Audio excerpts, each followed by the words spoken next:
yeye kupata wafuasi wengi sana katika eneo lako ambalo unalifanyia kazi. Hivi viti unavyoviona ni vitupu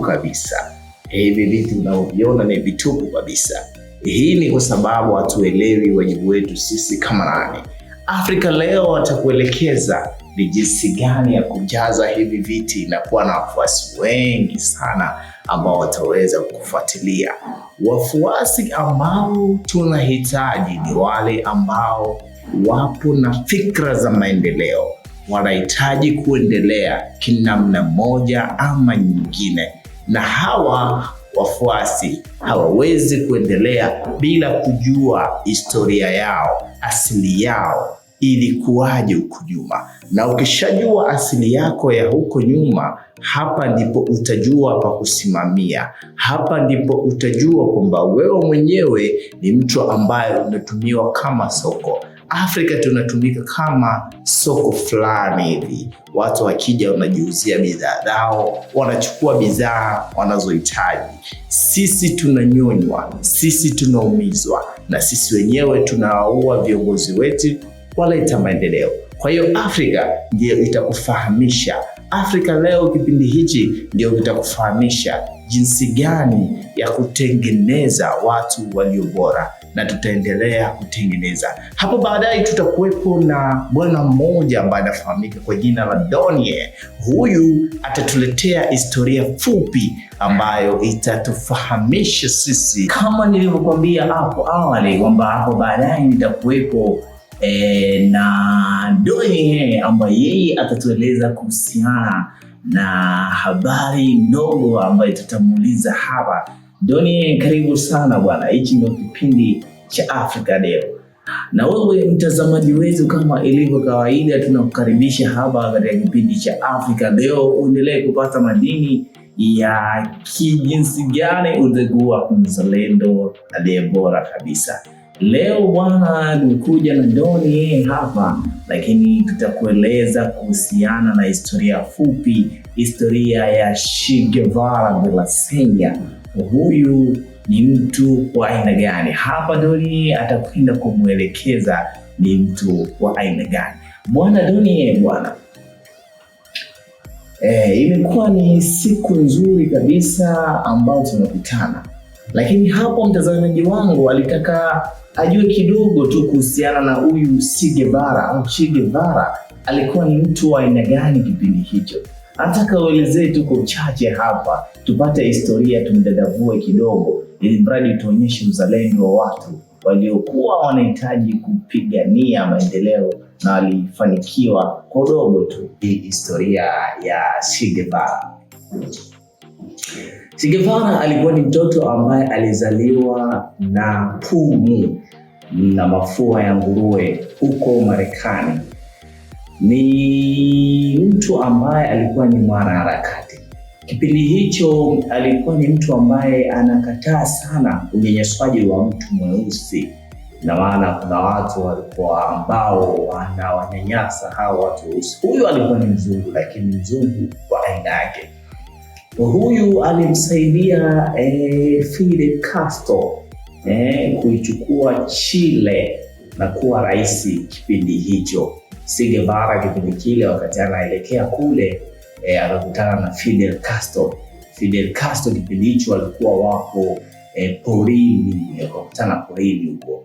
Walikuwa wanafanya harakati zao mpaka wakaichukua Chile, na hakutaka waziri wala nini, akamwachia bwana Fidel Castro na akaja Afrika tena huku akatembelea nchi mbalimbali sana. Kwa hiyo Che Guevara ni mtu ambaye ni mwanaharakati ambaye alikuwa na vitu ambavyo ni vizuri kwa kweli na alifanya mazuri, na huyu ni mtu ambaye anahitaji kupewa sapoti kwa namna moja ama nyingine. Lakini tunajua watu kama hawa walipokuwa wanauawa, na huyu naye ni mmoja kati ya mtu aliyeuawa. Na kutokana na hichi ulichonieleza hapa, watazamaji wangu wanatamani kujua ni jinsi gani waliweza kumuua huyu Che Guevara, kwa sababu kwa namna ushupavu wake ulivyotuambia mpaka anamsaidia Fidel Castro kuchukua na kuwa rais. Wanatamani wajue ni jinsi gani alivyoweza kuuawa na hawa wanajeshi. Sasa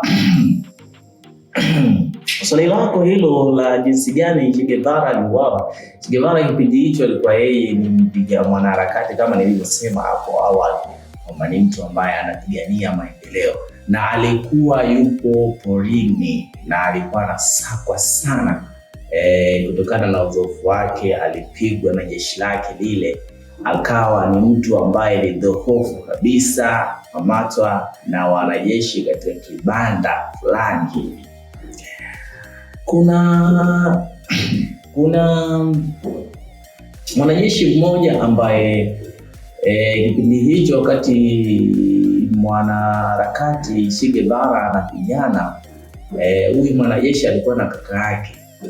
Huyu mwanajeshi ambaye alimuua sasa Che Guevara, umeona, alipigana na kaka yake aliuliwa na Che Guevara. Kwa hiyo yeye akaomba kwenda kumaliza Che Guevara kwenye kibanda hicho porini, kwa maana aliona kumpeleka mjini anaweza akapelekwa polisi na pengine akafungwa na asiuawe. Kwa hiyo waliamua wamalizane naye kule porini.